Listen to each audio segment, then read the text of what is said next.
4 چیز برادری را کنده میکنه.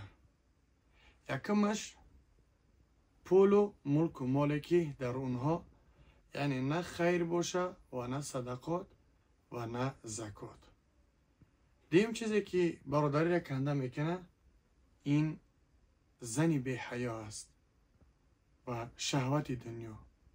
سوم چیزی که برادری را کنده میکنه این بخیلی، بغض و کینه و عداوت. این چیز برادری را کنده میکنه.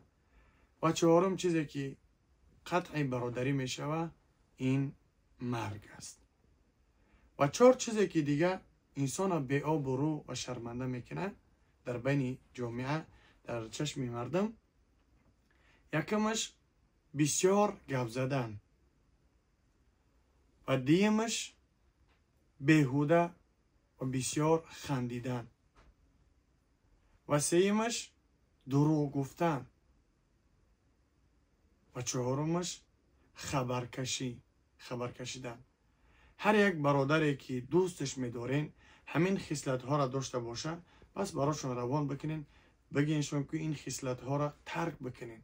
با خاطری که سخن رسول الله صلی الله علیه وسلم که از همین خصلت ها داشته باشه انسان، یعنی خبرکش یا که بخیل دیگه باشه، دروغگو باشه، منافق میشه و خبرکش باشه او وارد جنت نمیشه.